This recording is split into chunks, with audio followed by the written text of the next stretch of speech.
question because that would be pretty boring. I would much rather be in Drive and Docs and show you live. We have a 2 hour window here. We have an hour and a half for the actual training and half an hour after that if you have any questions or if you need me to go over anything.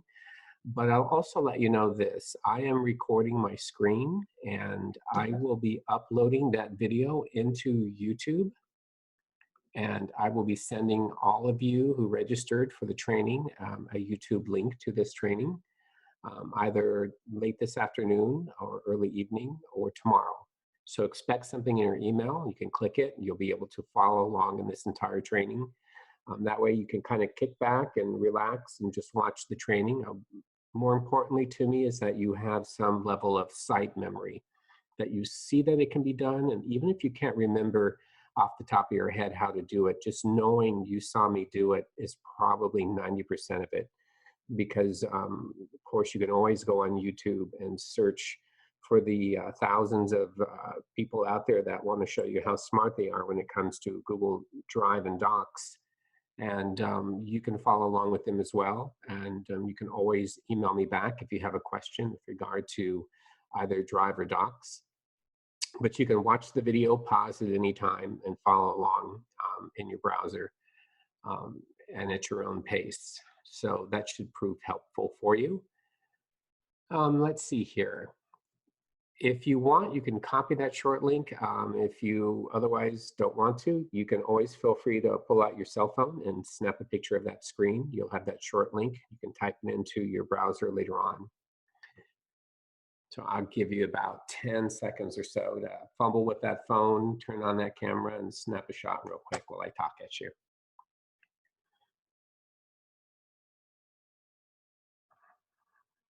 Now, everything you see here, the capital letters in that short link, you need to have them capitalized or it won't work.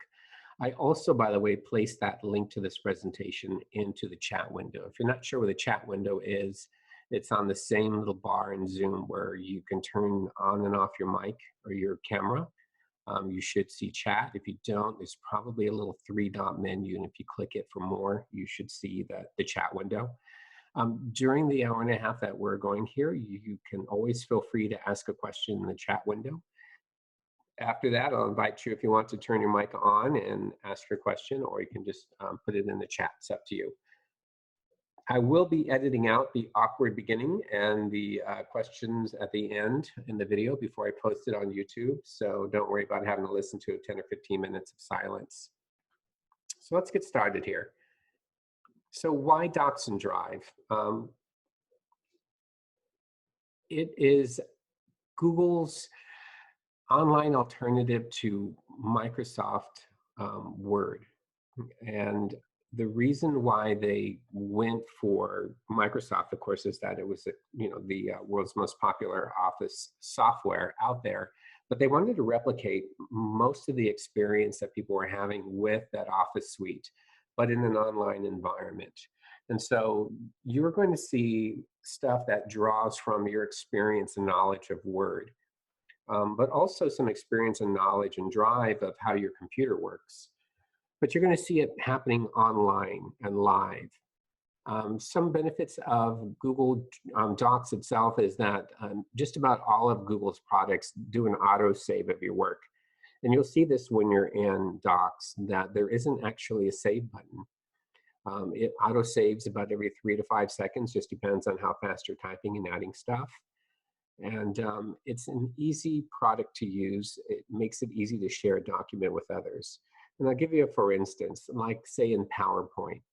If you were working with 3 other individuals to create a presentation that ultimately you were going to present together, or you're a 3rd grade teacher and you're developing curriculum with 3 other 3rd grade teachers, and you want to kind of work in lockstep, you want to work with the same curriculum, the same PowerPoint. If it were summer vacation and you started the PowerPoint and you put a lot of your information in there, typically what would happen in the old days, so to speak, you would email that PowerPoint to your 3 cohorts, and then they would open it up, download the PowerPoint from their email, make their adjustments, changes, recommendations. Maybe they'll put them in a different colored font or something, put a few questions there. maybe something in the notes sections on each slide. And then, of course, they'll save it, and then they'll attach it to an email and email it back to you. Then you'll take all of those PowerPoints and download them. So now you've got 4 copies sitting on your computer, and you're having to go back and forth to find out who said what, who wants to add what, who recommended what photos, and so forth. Well, looking through it, in order to get one change from even just 2 other teachers, that whole process actually creates about 17 different PowerPoints. This includes your original one. It includes the one you attached to your email and sent out.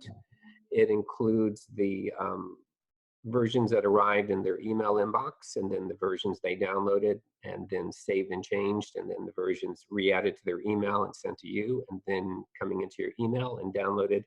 And that's just for 2, which is usually why you find when people try to work with Microsoft Office documents in the past, that there was always this little italics in the bottom of the document saying revision number, etc., last revised on this date, so you could keep track of what revisions were going on.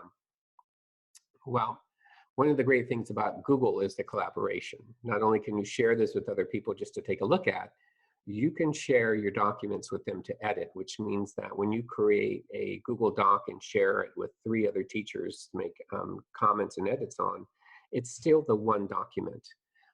You can have all of them opening it up at once and making their changes in there, but it is still and always will be the one document. So you don't have to worry about what version, where is it at? Is it the one you saved? Is it the one in my my documents in this folder? And that usually greatly streamlines the work process and workflow for you. All of Google products are accessible from pretty much any kind of internet connected device. This includes iPhones, Android phones, iOS and Android tablets, Chromebooks, Macs, PCs, and pretty much anything that is connected to the web and has a browser, and the experience will be roughly the same. The only time you see some difference in the experience is on mobile devices, simply because it's a smaller screen and they adjust things to make it a little bit easier for you to work with just your fingertips. There are some cool features in there, the fact that you can translate a document into about 57 different languages with just a few clicks.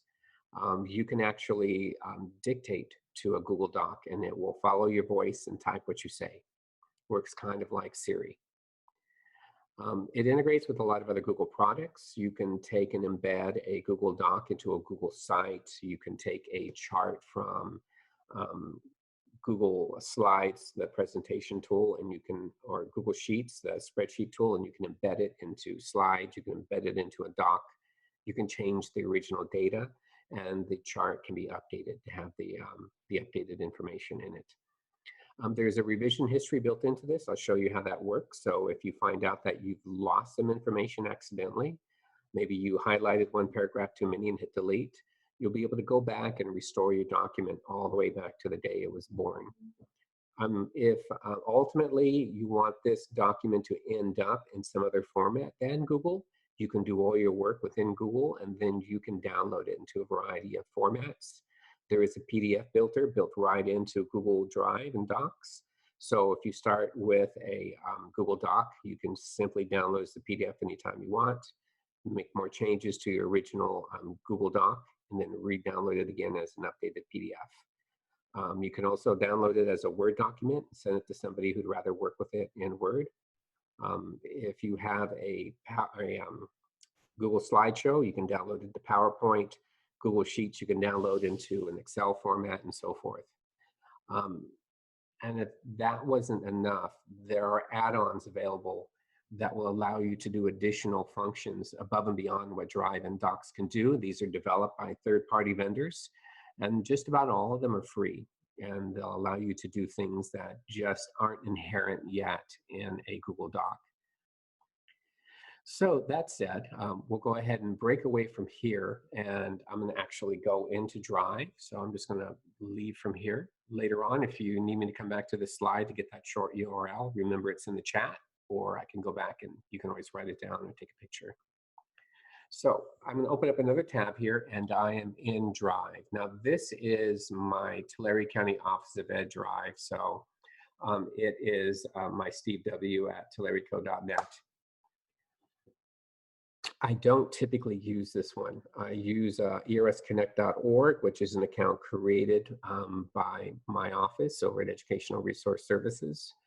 But I use this one when I do trainings because I like the fact that it's empty. And so there's nothing in here except my presentation.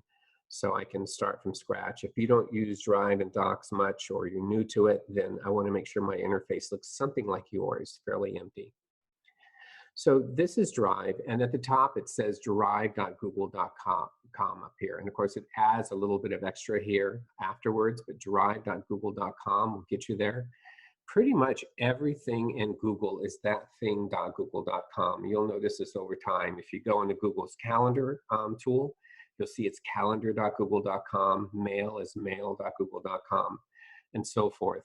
Very few products from Google do not follow that convention, YouTube being one of them. Google bought YouTube a long time ago, and youtube.google.com just wasn't catchy, simply because everybody always knew it as youtube.com. So they kept that. They have a blogging tool available for you, by the way. You can find that under the 9-dot menu in the upper right-hand corner. Unless it's been turned off, somewhere in here is probably Blogger.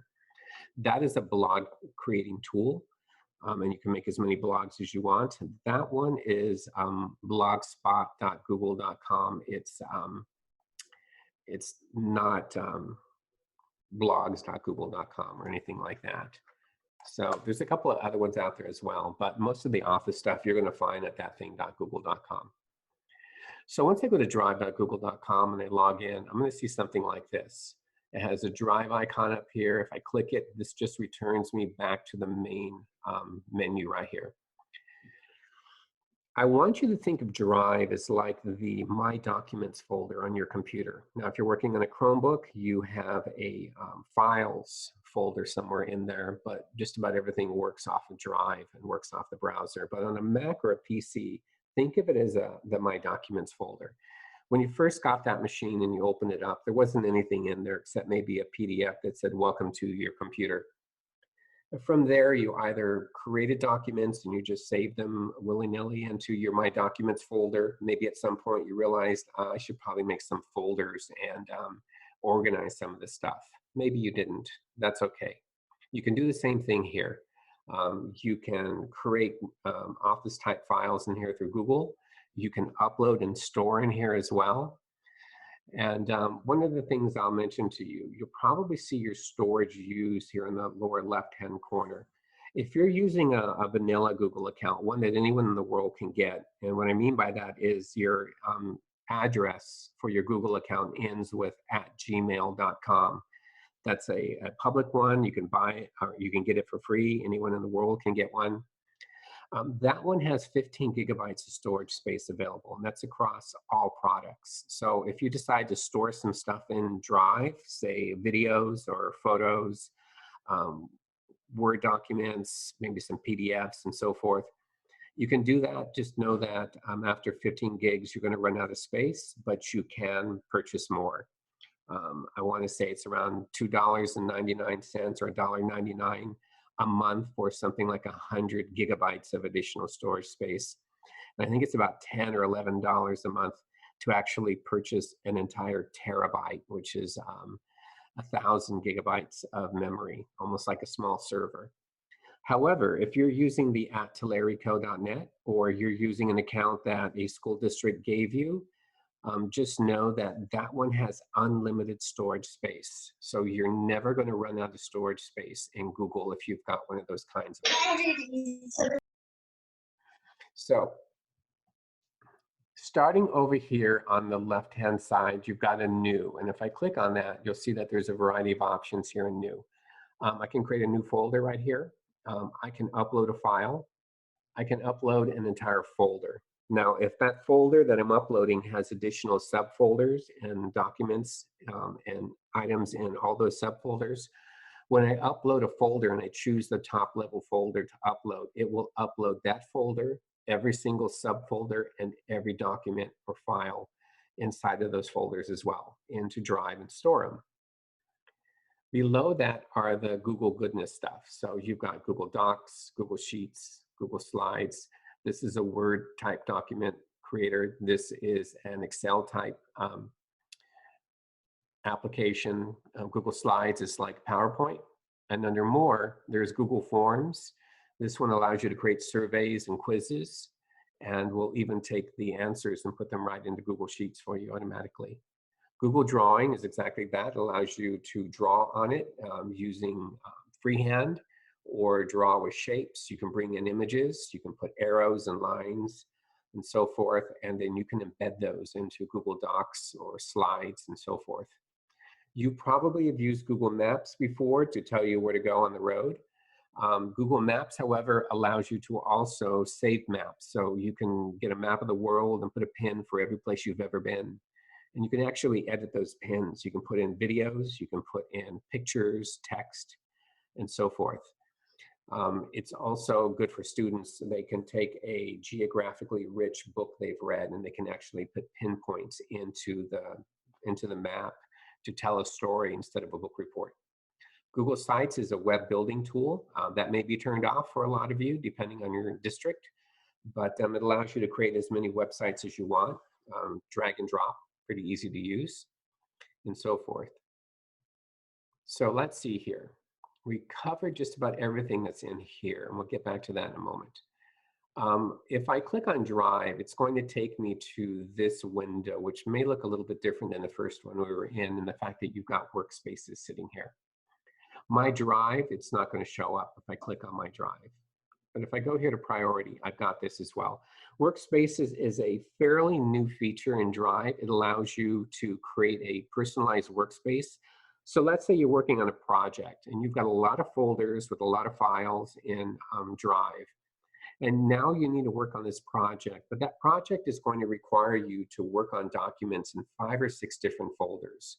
You have 2 options. You can remember, actually 3, you can remember where everything is at and just visit all those folders as you need to. You could drag those documents out of those folders and put them in a new folder, but then it becomes a pain because when you're done with the project, you've got to put all those files back in the original folders if you can remember where they were. Workspace, however, allows you to create a workspace and name it. So I'm just going to call this one Steve's Awesome Workspace. I'm just going to pretend I'm working on a project. So it creates this, and it says that I have 25 file limit available to me. And I can click right here and say Add Files. And what that does is it will allow me to go through my Drive and find all of my documents. Of course, there's not a lot here. But if I had a bunch of documents, I could go through and find them through my folders. And I can add them, and they will show up over here. When I'm done, I can just click on Done. And what will happen is every time I open up this workspace, all of the files are mirrored over there. They're still in their original folders, but I can see links to them in this workspace and I can visit them and I can work on them. When I'm done, I can just go over here to my workspace and I can remove or hide it. When I do that, the documents never moved. They're still where they used to be and my project is done. So it's a great efficiency tool and I don't have to remember where all these documents came from. So again, to get rid of it, I just go remove and I remove that. Anytime I want, I can create another workspace, bring in up to 25 documents. They won't actually move and continue onward. Below that is my Drive, and here's where I can see, think of this again as your My Documents on your computer. In here, I can create subfolders and I can upload or create documents in here as well. If I have any shared drives, if there are drives that your organization created and said automatically everyone in the organization has access, you're going to find them right here. Any document that's been shared with you, you can click on Shared with Me and you'll find them. And they're all going to be listed down here alphabetically, or I'm sorry, not alphabetically, but chronologically. And you can change whether you want the dates to be ascending or descending in order. Now, when items come in here, what that means is that someone shared it with you. It's a document that you did not make, and maybe a folder you did not make, but someone, for whatever reason, decided they needed to have you have access. Now, if the organization shares a folder or a document with everyone, it's automatically going to show up in here. And that may confuse you. You may see something and say, I don't know why I received this.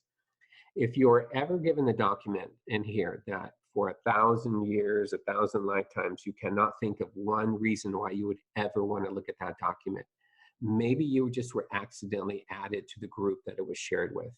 If that happens, you can always right click and you can remove. And what will happen is it doesn't delete it for anyone. It doesn't remove sharing for anyone else. It just takes you out of the picture. It's like a conversation on Facebook that you got added to and you decided to leave it. So it doesn't affect anybody else. That said, if you haven't and shared with me and you decided it's a bit of a pain to go digging through shared with me to find this all the time, any document that you know you want access to and you want to organize it in its own folders and so forth, anything in shared with me, you can right click on and choose add a shortcut to Drive, which is what I did with this one right here. So that's why this one is in Drive, because I said add a shortcut to Drive.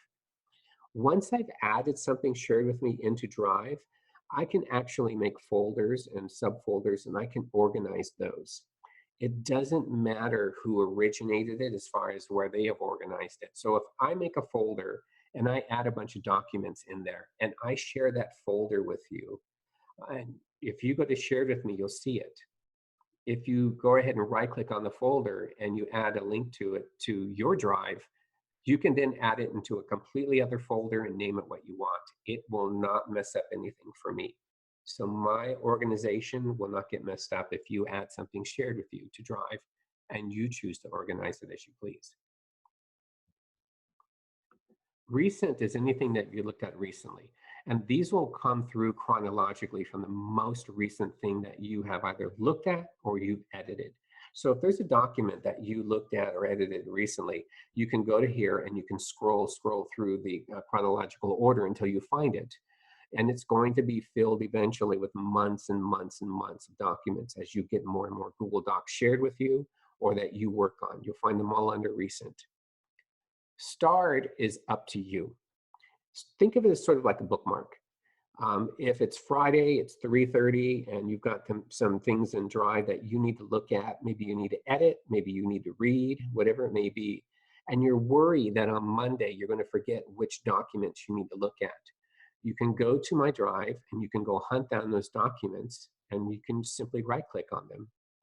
About 2/3 of the way down that menu, you're going to see Add to Starred. And you can do this to any document you want. Just right-click Starred, and so forth. And just leave them, come back into work on Monday, go back over here on the left-hand side to Starred, and there it is. You can do the work, read it, whatever you need to do. Once you're done, you can go simply in Starred. You can right-click on that document and go remove from Starred, and it'll be gone. It's not deleted from Drive, it's still there, but that bookmark marker is removed from it. Below that is trash. Now, getting back to the vanilla@gmail.com account that anyone in the world can get. If you put something in the trash, you have 30 days to realize you made a mistake. On the 31st day, 12:01 a.m., that document will disappear for good. If you go to trash and you click right here to empty trash, it will be gone for good.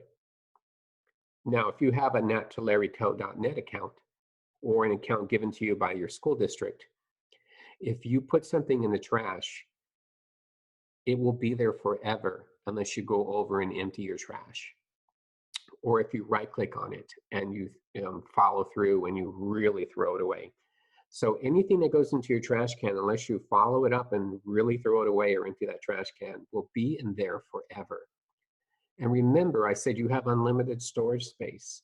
So you don't actually have to ever empty your trash can if you don't want, which might be nice because in 9 months, the notes from a meeting that you used to attend and then you stopped attending and you threw in the trash, 9 months later, you get added back to that committee. You can go back to the trash can and you can right-click on that document and it will restore it back to where it used to be. So I'll give you a for instance here. If I go to this document and I remove it, it's going to put it in trash. Or actually remove me from the conversation because it's shared. But if I go to Docs, and I'm just going to do this real quick just so you can see this feature. Give it a moment here to reconnect. I know this then happens from time to time. You get that little reconnect. If you just sit and wait, it'll go away. So I'm just going to say Tuesday training. Hello there. It says it's saving, and it's saved. So I'm going to close this and go back to Drive, and I'll just refresh my screen. Here's my Tuesday training. If I throw this away by right-clicking and hit remove, it's going to be in my trash. At a gmail.com account, the regular one, in 31 days, it's gone. For the ones that have the company accounts, it's going to stay in here forever unless I right-click and I delete it forever, or I go over here to the trash can and empty. But if I realize I didn't want to do that after all, I can right-click and hit restore. If I go back to Drive, there it is again. If this had been in a folder or a subfolder, it will go right back into that folder. So it's a nice feature to have. So we covered everything here on the left-hand side. There's a little bit here on the top. Right over here is a view. And right now, this is what's known as a grid view. And so I like grid view because you can actually see a little bit of a preview of what everything looks like. But if you want to have more stuff on the screen at once, you can click right here and choose list view. And you can see that this has a much smaller cross section here of your browser window. And so you can see a lot more items here. If you don't like that, you can always click here. It's a toggle, and you can go back to grid view again. Up here is settings. And if I click that, I've got settings right here. And there's a couple of basic ones in here. It tells you how much storage you've got.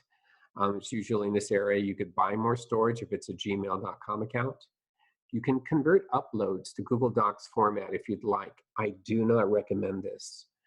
If you've got Word docs, PowerPoints, and Excels, and you want to store them in Drive, if you check that, it will automatically convert them to Google format. If you leave it alone, leave it unchecked, it will store those Office files in Drive untouched. You can always convert one by one later, and I'll show you how to do that. Density just means how much information, how many lines per row, or how much space per row it takes up, so it may show you more information or not. I tend to leave this at comfortable, but you can always change that up and see how else it looks. Now, right here, this area on the top is called Quick Access. Here are my files. If I don't want quick access, I can get rid of that in settings. All Quick Access is just a place that shows you documents that are important to you. And Google has figured that out based on you look at it a lot. Maybe you've edited it frequently or recently, and it will just throw up a couple of things up there that it thinks might be of interest to you. If you don't want that in settings under suggestions, you can uncheck right here. And you'll notice that that's gone. But if you want it, you can go back to settings and just check that box. If you don't want priority to be your default page, that was the area right here where we had the workspaces, you can uncheck that too. Now also under settings is Get Drive for desktop. If you've had experience with Dropbox, then you'll know how this works. In Drive, if you're logged in and you click settings and you click that, it will allow you to download a program onto your computer. Now on Chromebooks, you don't have that option because you don't need it. But on a PC or a Mac, you can do this, download it, run that program, log in with your Google credentials, and it will actually place a folder on your computer. For me, it looks a little bit like this on a Mac, and this allows me to synchronize. So again, it works like Dropbox. And that folder, that special folder it puts on your computer, anything that you put in that folder will stay in that folder on your computer, but automatically be reflected and uploaded into Drive. So if on that folder on your computer, you put a couple of Word docs, they're still on your machine, but you can double click on it. It will open Word. You can make changes. And as soon as you hit save and close it, it will synchronize those changes to the copy it has up in the cloud. So kind of a cool feature. It allows you to quickly drag and drop stuff in, and it just uploads it up.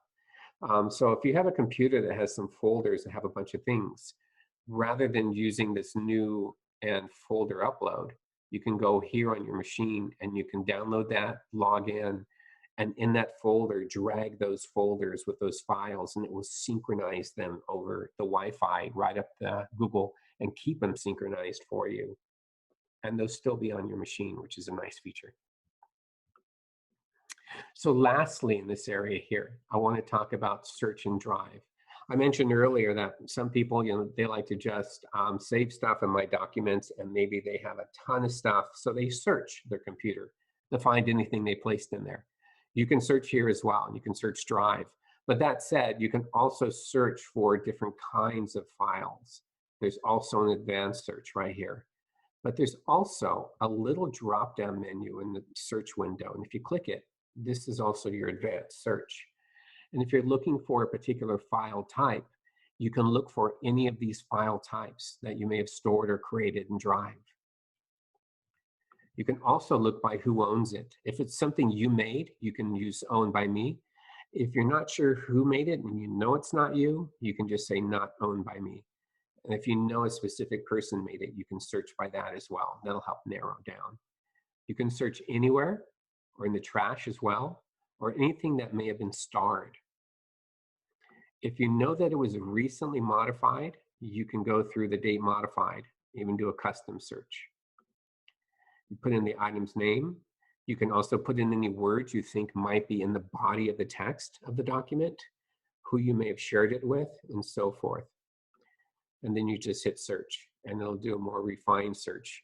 This is good if you've got a ton of stuff in Drive. Otherwise, a name search might be good enough. All right, so that said, we've covered pretty much everything that's on here. You may have noticed I mentioned right clicks from time to time. Right clicks are in full effect. So if you right click on the document or a folder, you're going to see options here. Preview, open it with something, share it with others, get a shareable link, add it to a workspace right from here. So you can go that route if you've made a workspace. Show where it's located. You can download it. So you can download any of these kinds of documents to a PDF if you want.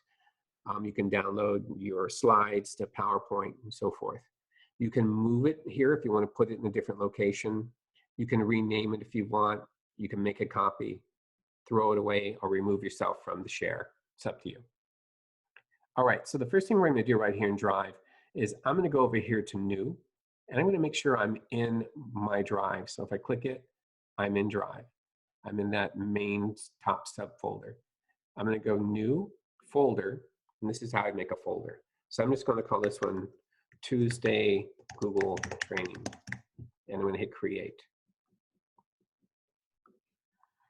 Give it a moment, and there it is. Under Folders, it says Tuesday Google Training, and it's highlighted in blue, ready to go. So if I double click and open it, there's nothing in here, of course. And it says I can drop files or use the New to upload into this. If I want to make a folder in there, I can just go New Folder.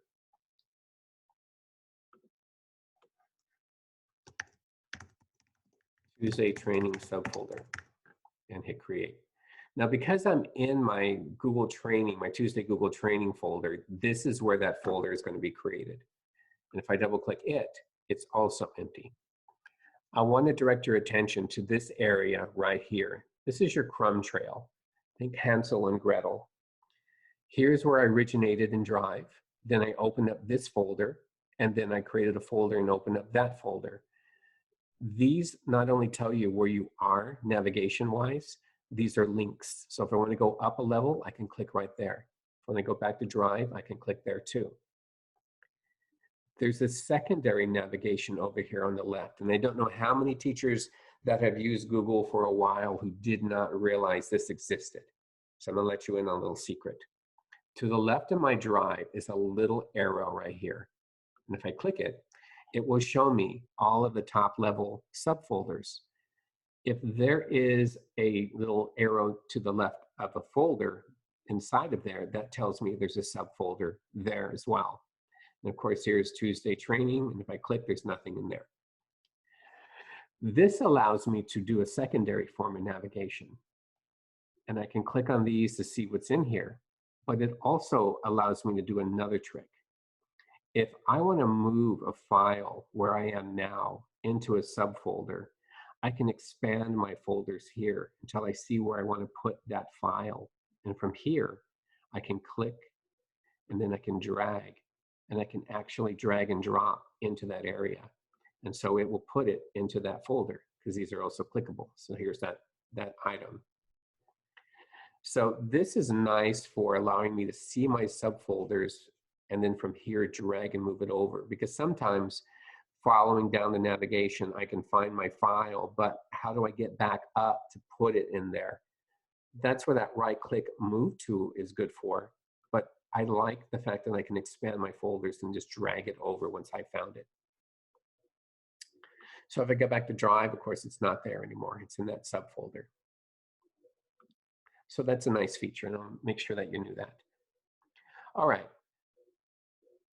So I've added a folder, and then I've added another subfolder. And if I want to make a new Google Doc inside of this folder as well, I can go to New, and Google Docs is right here.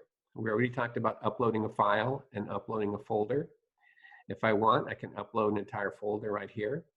On my desktop, I have a Google Docs practice files, and you'll see there are subfolders and documents in here. But I'm just going to choose the top folder and hit choose. It says it's uploading 1 of 5. Upload is complete. I'll X out. And here it is, Google Docs practice files. Here are my documents right here. I've got a Word document, an Excel file, a PowerPoint, and I have an images subfolder, just like I did on the desktop. Simple as that to bring upload items in here. So again, I'll go here into that subfolder, and here's my practice files. I'm going to throw this one away because I don't need it. And I'm going to go New, Google Docs. And that's going to take us into the Docs section of our training. All right, here we go. I mentioned that Google is trying as best as it can to mimic the Office environment, Office tools. This is pretty much Word 97, maybe Word 2000. It is a very simplified interface. Right around 2007, I think it was, maybe sooner, they began to add that ribbon bar, that big ribbon bar in Word. You're not going to see it here. This is a much more pared down but very powerful interface. Up on top is an untitled document. I can change my name here if I want to. I've got File, Edit, View, Insert, Format, and Tools. These are the exact same order of Word 97 and 2000. So they made that kind of easy for you. They've added add-ons, which is something else, and we'll talk about that. Below that is a menu bar, and this will change depending on what you're working on, and I'll show you those changes as we go. Down below is my work area. They give you a nice handy dandy ruler, and if you're familiar in Office, you know that these are where you can do your indents and first line indent. Here is your right indent, and you can drag and move those. There's also on the left-hand side another ruler. So this tells me that this is an 8.5 by 11 document, and I've got a 1-inch margin and a 1-inch margin right here as well. That's what's grayed out inside of here. I have a 1-inch margin, and I'll bet you anything at the bottom of my document, I've got a 1-inch margin down there too. Here is my blinking insertion point, as Microsoft likes to call it. Everybody else in the world calls it their cursor. And what I'm going to do right here, just real quick, is I'm going to put in, hi, my name is Steve Woods. All right. One line of text, pretty boring.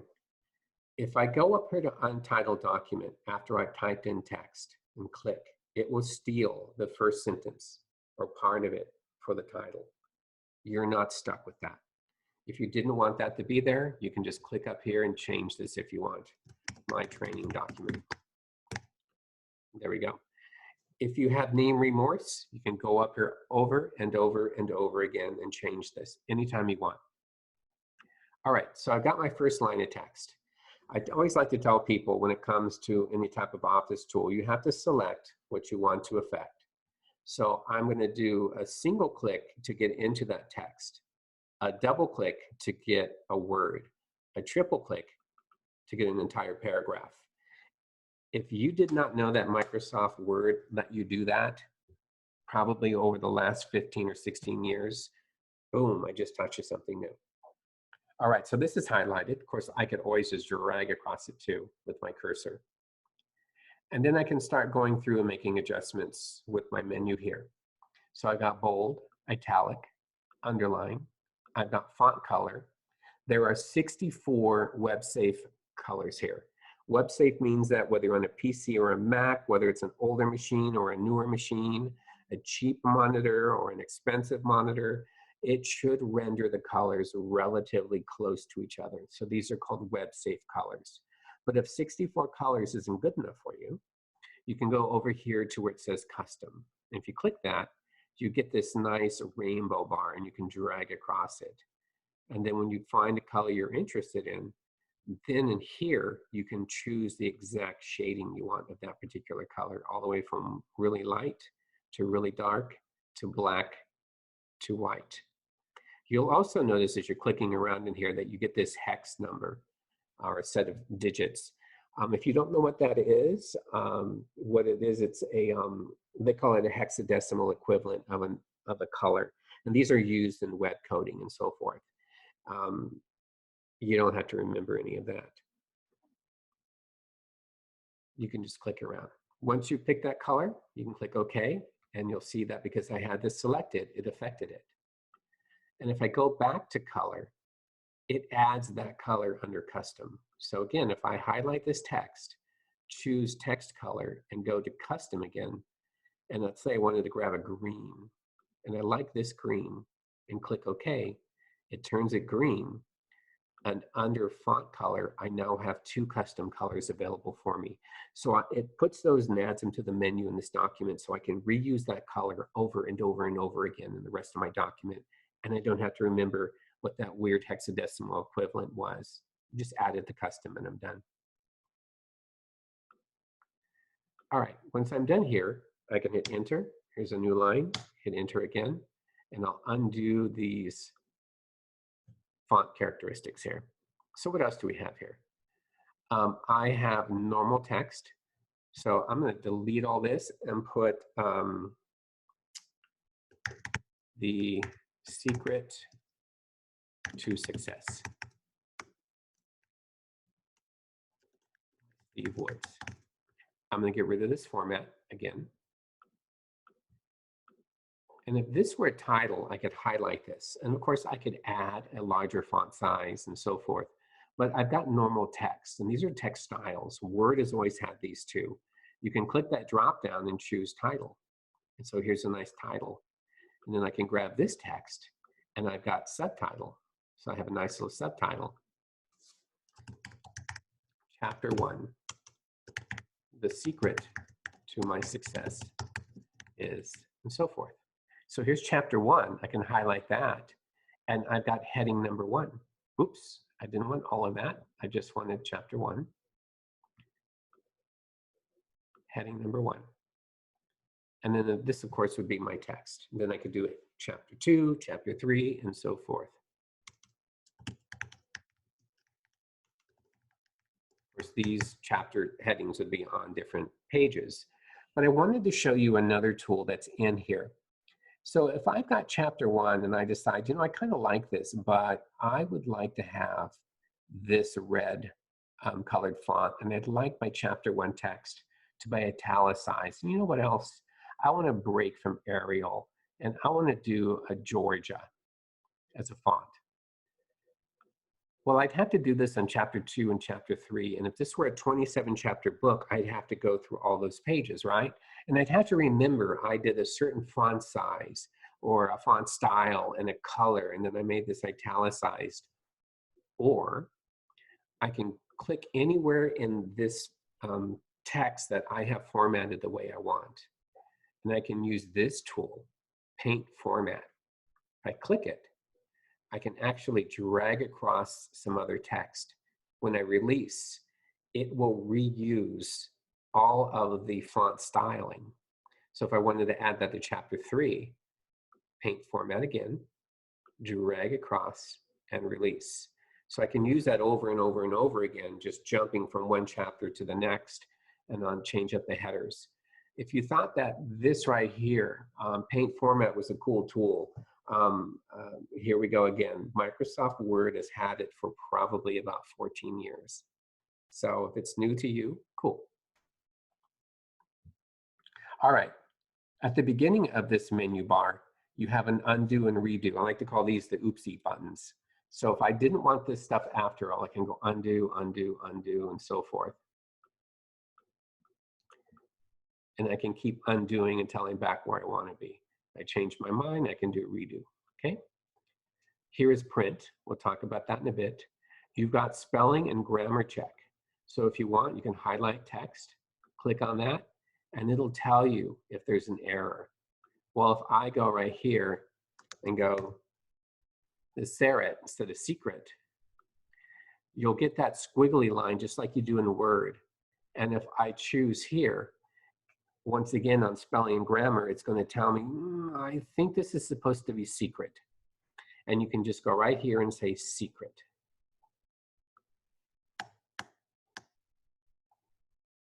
Well, I could put something else in here. My journey to success began when I met my friend Tori. And yes, she's in the audience right now going, "Aw." Well, if Tori was spelled in an unusual manner, and just like with Word, Google says, I think this is spelled wrong. Well, if it was actually spelled correctly because it was a proper name, I can actually go here to spell check and I can say accept it. And it will add it to my personal dictionary and it will stop telling me over and over and over again that this is misspelled. So anytime you get a word that has an unusual spelling, you can convince Google it's okay, move on, okay? All right. We covered these first right here. This one right here is Zoom, and all it does is zoom in your page. Great for doing presentations and screen sharing because I can bump up this page to make it bigger, make it easier for you to read and so forth. Bump it up to 200% if I want, make it a whole lot easier for you to read. Or I can drop down and say fit, and it'll fit it to the size of my screen. We covered this. Typically, normal text is normal text. But you've also can do headers, subheaders, and you can do title 1, heading number 1 to heading 3. Now I'll show you a place where you can actually go down 6 levels of headings if you'd like. Here is your fonts.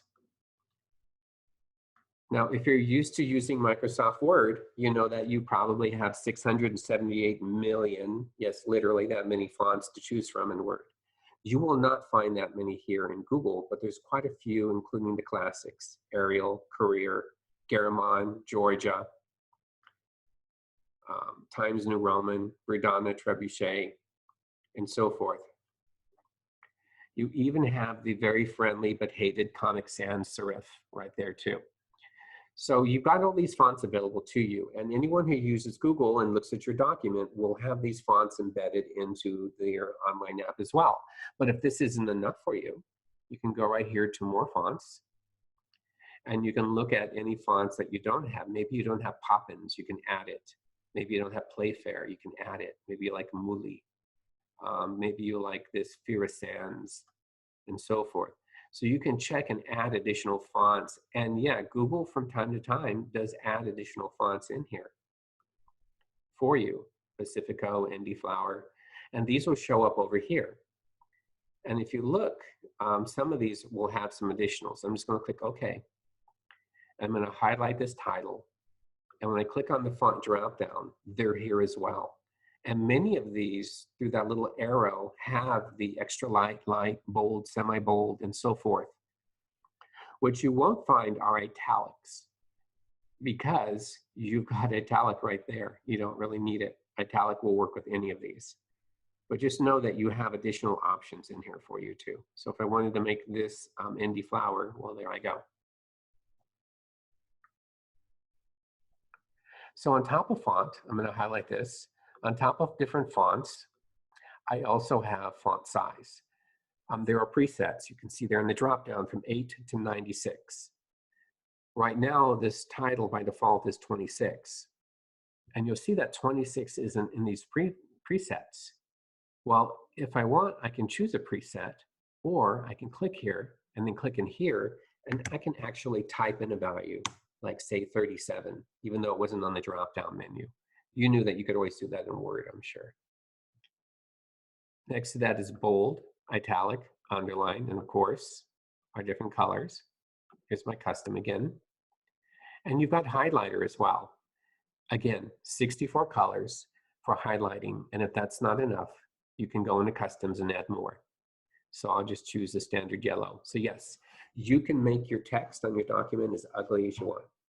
Most people don't. Most people use black and white text.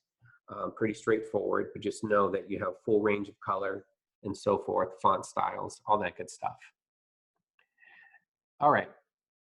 So the secret to success, our journey to success began when I met my friend Tori at Tulare County Office. Oops. Of Education, period. Now, the next one here on my menu bar is insert link. If I highlight text to turn it into a hyperlink, I can go right here and click. And one of the cool things about Google is because it's Google, it has a built-in search function. I could copy and paste, my www.tcoe.org, but it searches for me automatically right here. So I could open a tab, copy the address and put it, or just select that and then hit apply. And it turns it into our nice little hyperlink. One of the things I like about Google Docs is that if I click here, I don't go right to that link. It shows me where I'm going to go. So I can make sure this is a legitimate link to a legitimate place before I actually click on this document's hyperlinks. And it will also try to give me a preview from the web page of where I'm going. And yes, if I click this, it will open up in a new tab and take me to tcoe.org. If I change my mind, I can remove the hyperlink. I can edit the link right here. If I don't want Tulare County Office of Ed, I just want to put TCOE. If I can edit that, the link stays the same, and I hit apply. Still takes me to the same web address. So that's how you add a hyperlink. We'll talk a bit about comments in a bit. Let's go ahead and talk about some of the other items on here. I'm going to disappear all this stuff, just highlight it and get rid of it. And I'm going to go ahead and go to the next one here, which is insert an image. There's a drop-down menu right here next to it. And there are 6 different ways to insert an image. I can upload from my computer. I can search the web. I'll show you that in a moment. If I've got my images in Drive, say in a folder or something, I can use Drive and navigate through, find that folder, and bring in that image. So if I go to Drive, my Drive, well, here's that top folder. Here's that folder inside of there. Here's my Google training files. And oh, there's that images folder. And here I've got a Greek philosopher, boom. And I can insert him just like that. I can also bring it in from photos. If you have an Android phone, then you are already backing up your photos to a Google Photos app, which means you can actually go to photos.google.com, log in with your credentials that you use on your phone, and you'll see all your photos there, private, kept nice and safe for you. If you have an Apple phone, you can actually download and install the Google Photos app, log in with a personal Gmail account, and tell it to back up all your photos and videos onto the phone. And what'll happen is it'll back it up from the phone to photos.google.com. And you can even tell it to only use the Wi-Fi so it doesn't touch your data plan. And you can even tell it to remove the photos and videos physically off your phone when it's done, thereby saving gigabytes and gigabytes of storage space on your phone. Through the app, you will still have full access to all of it, and you can still play and view them, but it could save you a lot of space. You can also copy a URL. So if you know the address to something, so if I go to images.google.com and I put in fire truck, and I go to images here. And let's see here. Let's say I like this picture right here. If I right click, I can get the copy address right here. This is again a Google image search. So I right clicked on an image and said, copy that address. And if I go back to this document, I'll get rid of this. And I go insert an image by URL. I can actually paste that address and there it is. And then I can insert it. So if I know the exact address of an image, I can insert it that way too. It's got to be all the way down to the .jpg or .gif or .png. You have to have the full file name, but it should work for you. And then of course you can search by camera, or you can add by camera. Now looking at the computer that's right in front of you, where's the camera on the computer? It's facing you, isn't it? So unless a selfie is going to enrich your document, and I'm sure it would, but unless it will, that's not very helpful. But if you've got a Google Doc you're editing on a phone or on a tablet, remember you've got that back-facing camera. And so you can actually take pictures and bring them into your document right from there. So I'm gonna get rid of this image. And I'm going to choose this one right here, search the web. This is a good one for teachers because a lot of kids will go out and with total disregard for copyright, and they'll find images online and they'll throw them into a document, which is fine for the four walls of a classroom and for educational purposes. But if they go and share that document, if they actually use the blogging tool and they share that blog with the public, if they build a site and share with the public, and they've been taking copyright protected images, they could get into trouble with whoever owns the copyright. But in Google Docs, if you do a insert an image and search the web, this is a Google image search that will do its level best to find only images that have extremely loose copyright restrictions. So if I type in fire truck here, I'm not going to get 64 million images of fire trucks, but what I will get are ones that probably have a very loose copyright. And so I don't have to worry about somebody coming after me and saying, hey, you know, you stole my copyright.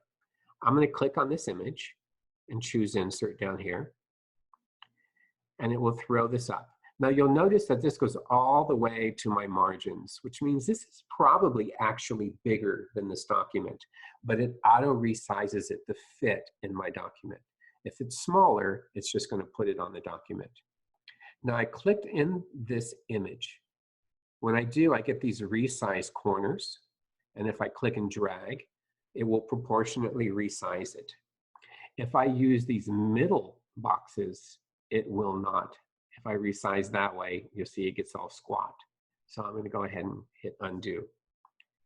This guy right here, just like in PowerPoint, allows you to rotate an image in a document. Just that little dot right there. I'm going to hit undo because I don't want that. And then below, I've got a couple of boxes. Now, these boxes don't appear if I'm not on the image. So you have to select what you want to affect. And you'll see that I've got inline with text, wrap text, and break text. The inline with text just throws the image in with the text. It'll bump some of the text over a little bit, but it's just another thing in there with the text. Break text will force the text that you dump this in the middle of to be above and below it.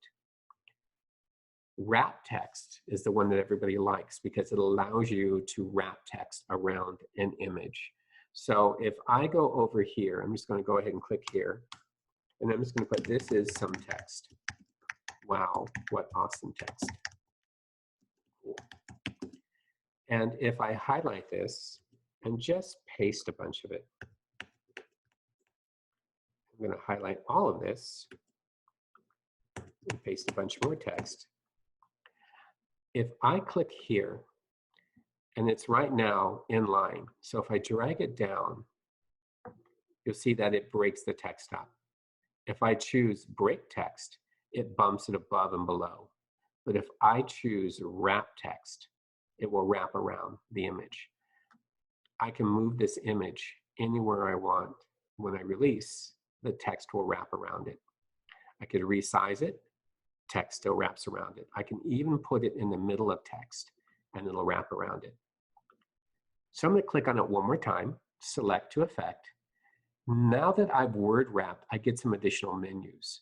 Here is the margin. This is the space between the text and the image. If you want it to be less, you can just drag it down or choose 1/16. You want it to be more, you can do that too. I like the look of the 1/16. Okay, other things that appear. I mentioned that this toolbar changes depending on what you're working on. If I highlight some text, nothing changes. But if I click on the image, you'll notice a bunch of that stuff changed. I don't need font. I don't need font size. I don't need font color. I'm working on an image. So I can go over here and I can add a border, 2-point border. Here it is right there, just appeared around it. I have border color. Here's a red border. If I want it to be thicker, I can do that too. If I want it to be a dashed border, I can do that too. I've also got some additional options here, but I really hate that red dashed border, so I'm gonna get rid of it, going undo. I have a crop tool, and again, this only appears when I click on the image. If I click crop, on top of the blue resized boxes, I get these heavy black borders. And if I drag those borders, I can actually crop this image, even though I stole it off the web. And this gray area is what will disappear. So if I click away, it's gone. If I click back and click on crop again, I can see the gray area, and I can go in here and I can adjust again if I want. I can also, if I change my mind, click right here, and this is reset the image, and it'll put it back the way it was. Then I'm gonna click away and go back again and talk about some other stuff in here. Image options. This steals some real estate on the right-hand side. So here, I could resize and I could rotate, but they've got a menu here, and you can manually choose the size, the width. You can rotate it here as well. You've got text wrapping, and here are your 3 options, and you can change manually the margins on all sides. Notice how this one has a little bit more space than the right-hand side. Well, I can actually bump up that right-hand side a little bit, so I can tweak it manually right here.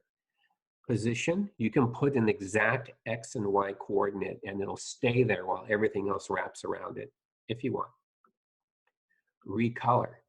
Right now, there's no recolor, but if I choose this, you can add any number of color washes onto your image. Even though I stole it from the web, here I am adding, like I'm in Photoshop, I'm adding color washes on top of it. And I'm gonna go back to no recolor. This last one's pretty cool. If you bring in an image like this one off the web and it's a little dark, you can actually change it up. Here's brightness.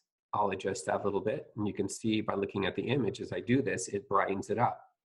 You can adjust the contrast. Oop, don't like that. Don't like that. Don't like that either. So I'll put it back to 0. And if I don't like that, I can go ahead and hit undo. You can also make an image semi-transparent, just like that. Now, if I don't want any of this, I can just hit reset and it'll put it back. But you know what? I am going to make that a little bit brighter and then close it. If you have an image in here and you're looking at it, you made these changes, you've sized it, you place it exactly where you want it, and you're like, oh, I don't like this image. I want a different image. What else is there? You can also click Replace Image, search the web again, search for fire truck, and find a different image. Scrolling and scrolling and I'm scrolling, and maybe I like this one, and I'll click and choose Replace. It will resize and place that image in exactly the same spot the original one was. So then, of course, I could click here, crop it down some more, put a little bit more of the front end back, and there we go. So pretty cool tools for images. You can do quite a bit of dressing up, cropping, changing, and so forth. Lots of cool tools for text and so forth as well. Additional text items, you've got alignment, you've got spacing, single, double, custom spacing. You've got numbers, bullets, indents and outdents, and then there's that clear formatting. This one here is a kind of cool one. If you have ever copied and pasted text off of a website, and after you did, you looked at it and said, why is it this weird brown? And why is the background this weird yellow?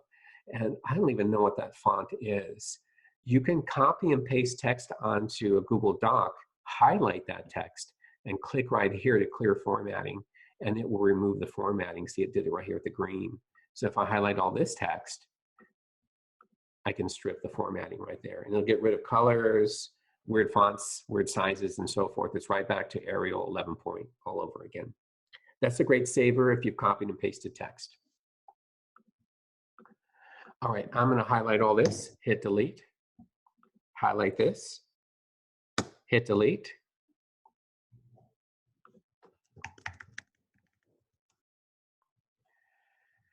And I think I've covered pretty much everything on this menu. I'm going to jump over here now to the File menu.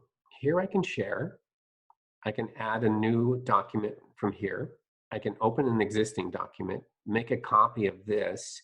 Anytime you're in a Google training, you are training and you see someone's using Google Slides and they give you the short link to the presentation. If you have the chance, open your laptop, go to Drive and log in, visit that address, and then go File, make a copy. You can make a copy of any Google Doc you come across like that unless they have restricted you from the ability to do so.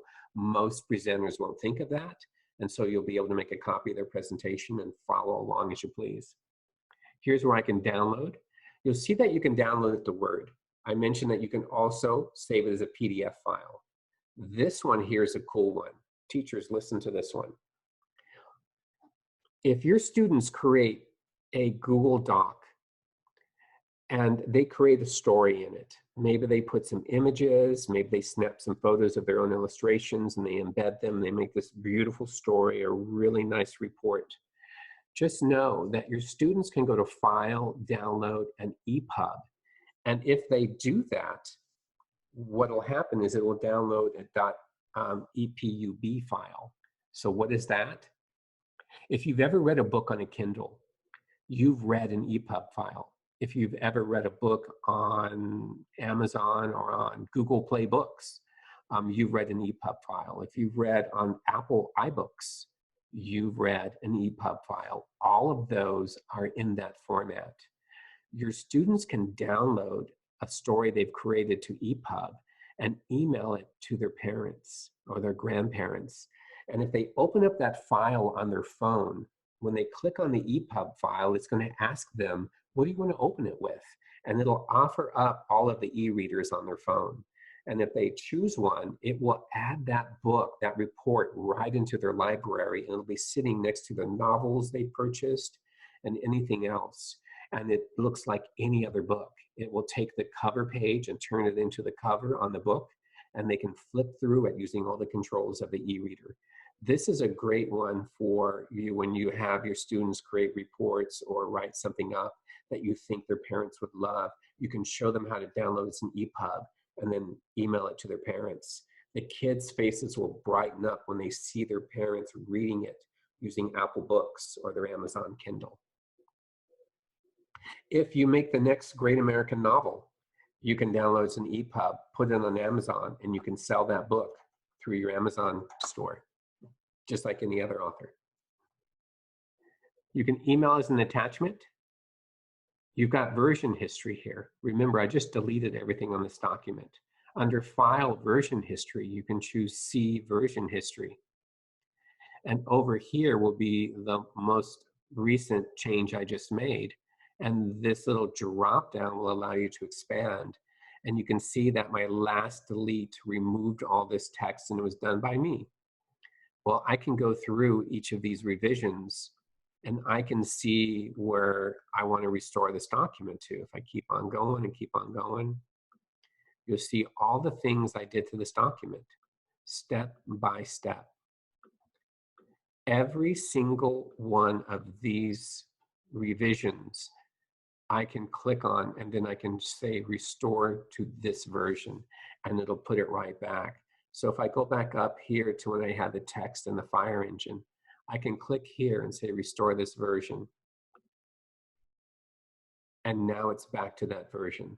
This is great when you've got students working together in a document and one of the students accidentally deletes a bunch of stuff. Before they all go thermonuclear on each other, you can say, whoa, whoa, whoa, show them how to go file, revision history, and put it right back. This revision history ability does not go away when you close this document. It is inherent to it. So 6 months from now, you can go back and see revision history all the way back to when this document was blank, and you can restore it back to any of those. If you have stop points you want to easily find, you can actually name a current version you're on. If you get to a point, you're like, I really like this, so I'm going to name it. And you can actually name this version and then keep on going. Well, when you go back to version history, you will see all of your named versions, and you can jump back to that if you want, in case you change your mind. You can rename here, but remember, you can always click up here. You can move it, add a shortcut to Drive. You don't need to, it's already on Drive. Throw it away, publish it to the web. Document details will tell you where it's located, who created it and modified it, and so forth. And then you've also got print preview. So this will show you what it looks like if you're going to print it. And you can click here. And what will happen is it will go ahead and download a copy of it to PDF. And there you go.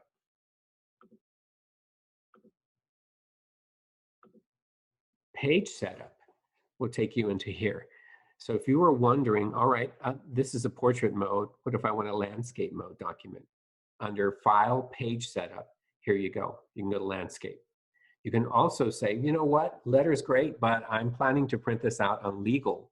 So you can start with a legal size or a tabloid size and then work from there if you want. Page color doesn't always have to be white.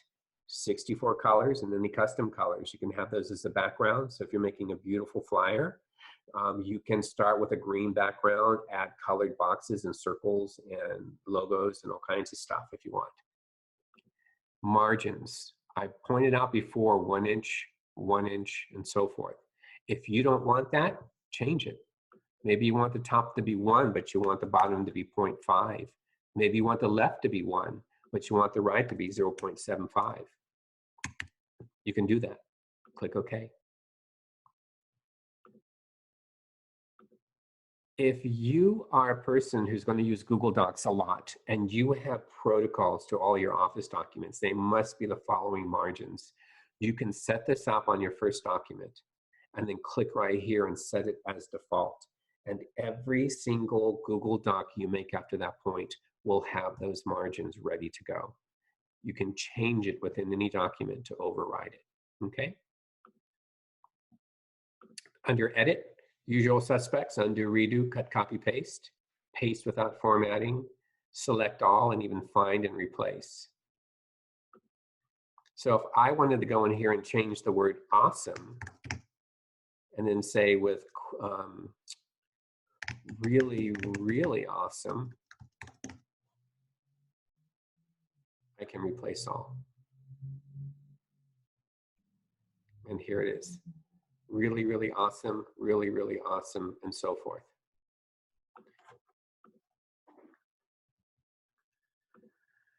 View has a couple of options in here. You can go to editing, suggesting, and viewing mode. This one allows you to go into commenting, basically, and you can edit the comments, suggest comments, or you can just view the document only. But they've also got this cool one called Equation Toolbar, and if I add that, I can delete all this text real quick here.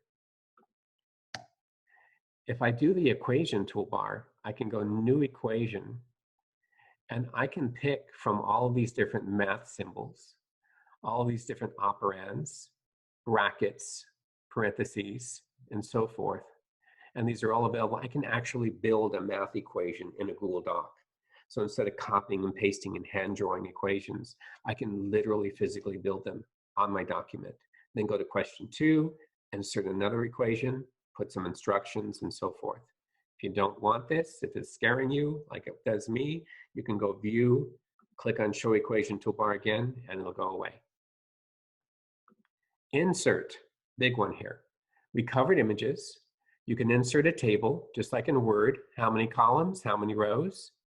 Here's where you can insert a drawing. This is that one where you've got Google Drawing, and it'll actually launch an instance of Google Drawing. So if you wanted to have some intersecting circles, you can go here and choose shapes, and I'll change up and say I don't want anything on the inside, no fill. And I can go here and click Control-C, Control-V, and I can paste Control-V, and I can paste a third. And now I've got intersecting circles. I can add text boxes. Cats.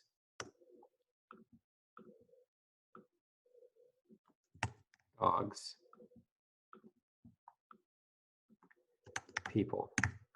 And then in here, I could add text boxes about features, and then things that are the same between dogs and cats, cats and people, dogs and people, and then ultimately, 2 eyes, a mouth, a nose, 4 limbs. I can put all the things that we have matching.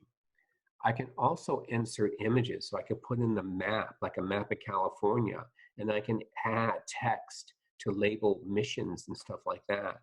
And when I'm done, I can hit save, and it embeds it right there in my document. So I can click here, and I can resize it, or I can hit edit and edit the drawing again. So pretty cool feature. It allows you to create graphics and put them right into the document, ready to go. I'll click it, hit delete. You can insert charts. You can grab data from a Google Sheet and then insert a chart based on that data. Or you can go over here and you can add a chart, and it will give you predefined. So if I say insert a pie chart, it just gives me some predefined data. Well, this isn't useful to me unless I can change that data. So if I shrink this down a little bit, right here, this drop down, I can say, give me the source you drew that data from. And it will give me a secret hidden spreadsheet. And here I can put, oops. Oh, I'm waiting for it to reconnect. So in here, this is, again, hidden. You're not going to find a spreadsheet necessarily in Drive. But if you insert a chart and you don't give it data to use, it's just going to give you some pat data to work with. So I'll refresh this and hope that this comes up for me. All right, so instead of team 1, I'm going to put human resources, and then I'm going to put information tech, and then I'm going to put personnel. Well, actually, I'll put business, and then I'm going to put instruction. And I'm going to just change this up and say miles walked. So this will be like our steps challenge. And I'll go over here and say that they walked 450 miles. Information tech walked 670 miles. Business walked 387 miles. And instruction walked 687 miles. And you'll see that this chart changed based upon that data. Well, I don't want points scored either. So I'm going to put miles walked right here, okay? If I go back to my Google Doc and hit update, here I go. So anytime I want, I can change this. It'll open that spreadsheet and allow me to adjust the data. This is great if I want a chart, but I don't have the data anywhere, okay? You can do the same with bar, column, and line charts too. But if you've got data, you can actually pull it from a spreadsheet and it will create a chart. I'm going to click and remove that. You can also insert horizontal line breaks, footnotes, special characters. So if I've got a Mr. Pena and the N has a tilde on top, I can highlight the N, go to Insert Special Characters, and I can type in N right here, and it'll give me all the N's. And so let's see here, I've got one that's kind of like it, but it's got a kettle. Oh, here we go, with the tilde. And there we go. It inserts it with a tilde. Today is Pi Day, March 14th, let's just say. So if I decided that today was Pi Day and I wanted to add a pi symbol, I can go in here and I can type in the word pi and it'll go looking for the pi symbols, or I can use this cool feature right here. I can actually hand draw an approximation of what I'm looking for. And there we are. This is a character. I can blow it up, bold, italic, underline, change the font color, all that good stuff.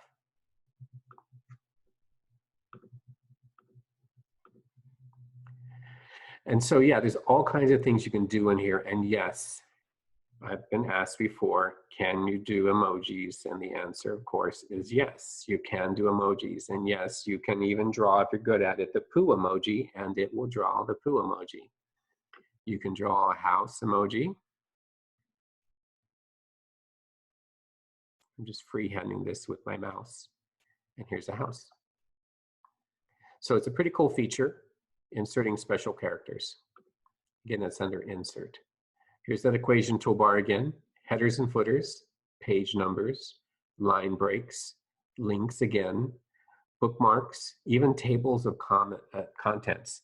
If you create a long document like a report and you utilize these headers right here in the title and the subtitle, you can leverage that to insert a table of contents, and it will create a clickable table of contents at the beginning of your document, taking you to each chapter, each section header, the title, the subtitle, all of that stuff, all ready to go.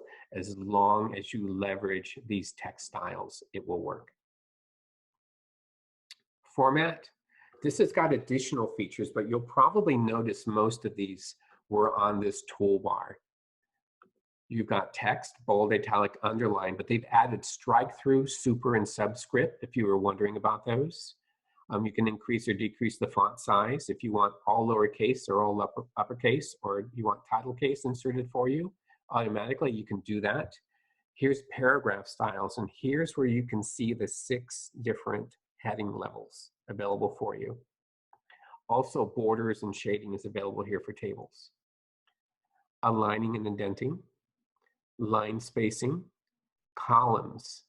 Every single Google Doc starts out as a single column document, just fits the margins of the page. But if you want a 2-column or a 3-column document, you can do it under format and columns. So if I do this, I get a column, and I get a little gutter in the middle. This is some text. So if I highlight this, and paste, paste, paste, paste, paste, highlight that, paste, paste, paste, paste, paste, highlight this, paste, paste, paste, you'll see that the text will wrap from one column to the next. The same as if you were to do a 3-column. Here's a 3-column document. And because I did the additional text in here before, there we go.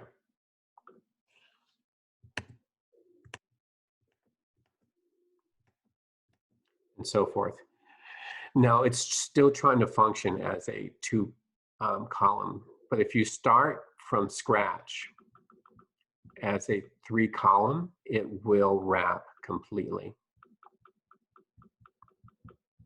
All right, so I'm back to a single column.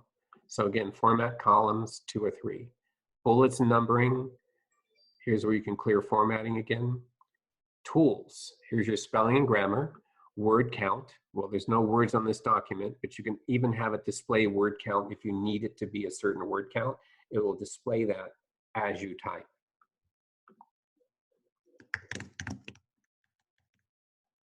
And you'll see down here in the bottom left corner, 4 words so far.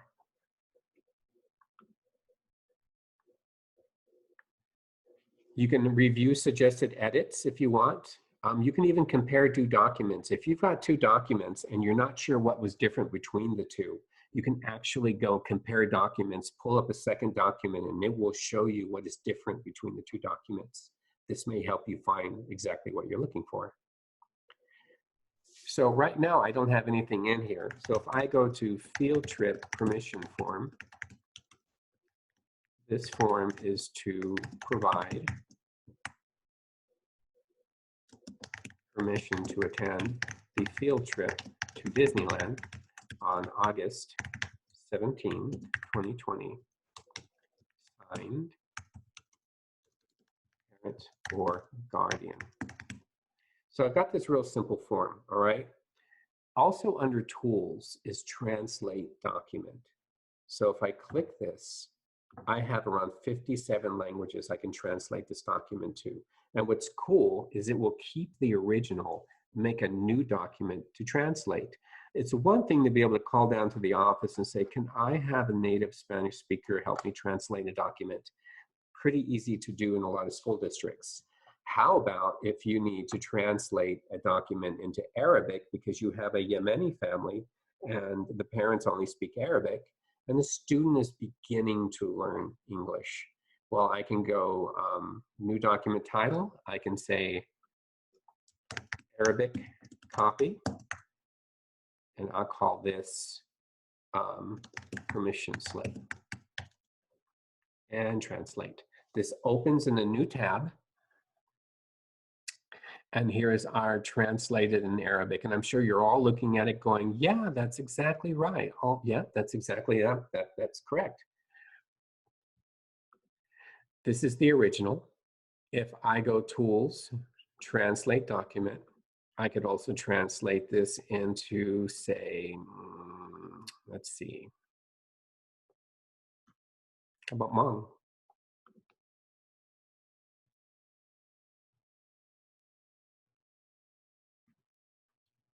Back to the original, tools, translate. How about Spanish?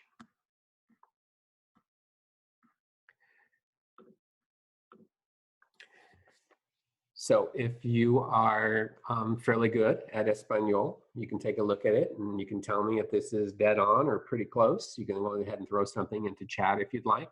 Some of you may say, you know what, I'm from Jalisco and yeah, we don't quite say it that way. I get the gist of what you're saying, but we wouldn't say it that way.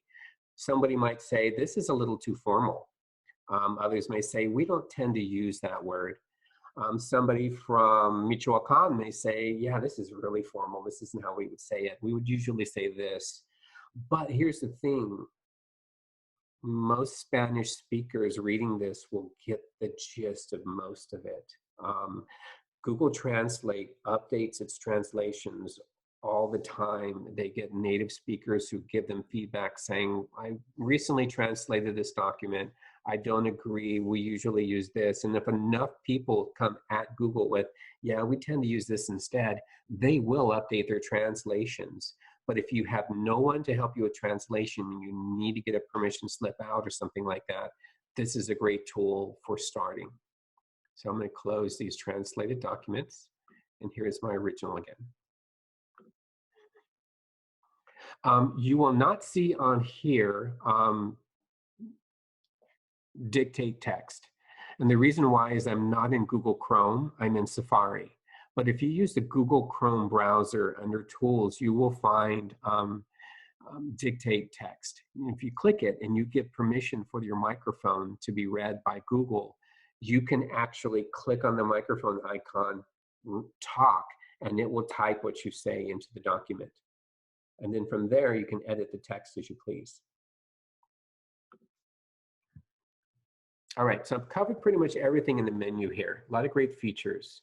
Share is over here. If you click it, this is the most simple share form. You can just put in the email address of somebody, click it. And once you do that, you can determine, are they an editor? Do you just want them to comment? Can they view the document and that's it? So you pick what level. You can give them a note to tell them what this is all about. And if you leave this checked, their Gmail will have an email in it telling them that you've shared this document with them. Now, you can add additional people in here and so forth. But if this isn't enough, if you need a more global permission, you can choose advanced right here. It's going to tell you right off the bat, private. And if you hit change, here is levels of audiences, not just individuals. Here is on anyone in my organization who has the link. This one is anyone in my organization can find it and access it in Drive using that search tool. This one is anyone with a link and they don't have to belong to my organization. They don't have to be signed into Google at all. And this one is public on the web, which means that Google can actually index it into its search engine and people can find it. So these are the who. Down here is the what. Once you pick the audience, you can go over here and determine what can they do. Can view is probably what you want if it's public on the web. Nobody wants to put a document out there on the web and they say people can edit it. Because if they find it, they can put whatever, and no one wants that. Maybe you want to have anyone with a link, so I have to email them the link, and I want them to be able to make a comment on the document. You can do that too. Once you've done that, you can hit save. So if I say anyone with a link can view, and I hit save, I get this link right here. I can copy this link, and I can email it to them. And they'll follow the link and they can view it. I can also take that link and I could add it to a web page, but they have to be logged into Google Drive as a TCOE person in order to actually see the document. So just remember that if you want your parents to be able to see a document, anyone with the link can view. They don't have to have a Google account. And when you hit this, you'll get a link that you could email to them or put on your class web page. And anyone who clicks on that link on your web page will be able to see that document, okay? I'm gonna go back to change here and just say off and hit save. I'm gonna remove sharing and done. Commenting is the last one here. If you share this document and you allow them to comment or edit, one or the other, they'll actually be able to comment.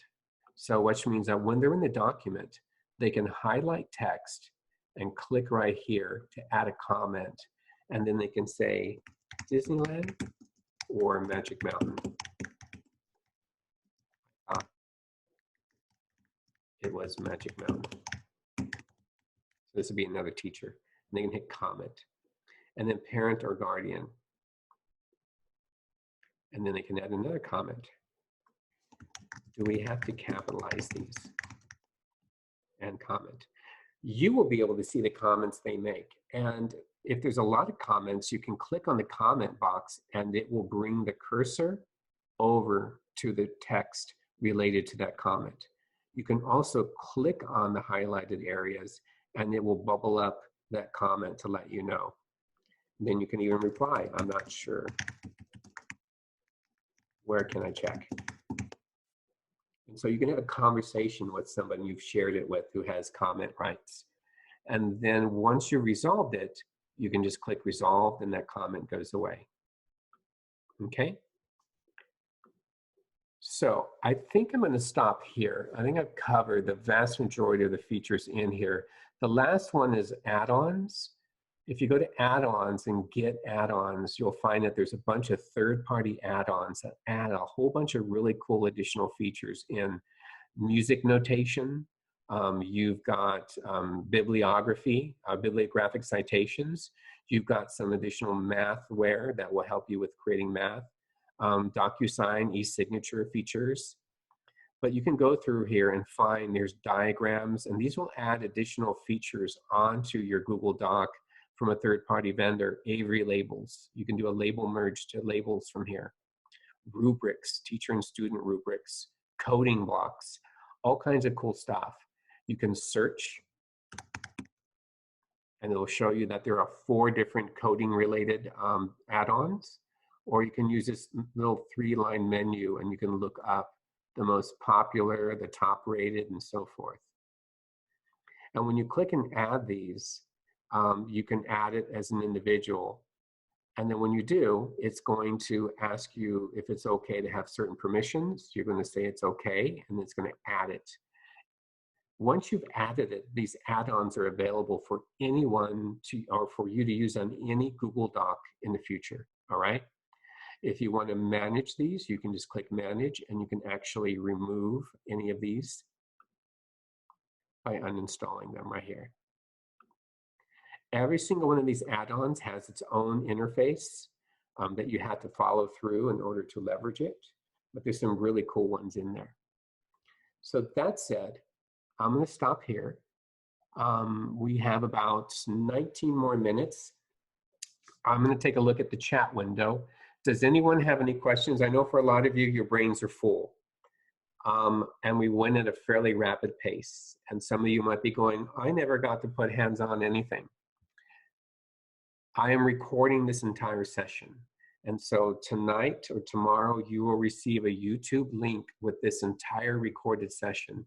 You will be able to pause it at any time you want, open up Drive and Docs, follow along, click through the features, jump back and forth at your own pace. So don't worry about the pacing, whether you're able to do hands-on. You're going to have that video to help you out. You're going to have sight memory from a lot of this. So in chat, does anyone have any questions for me?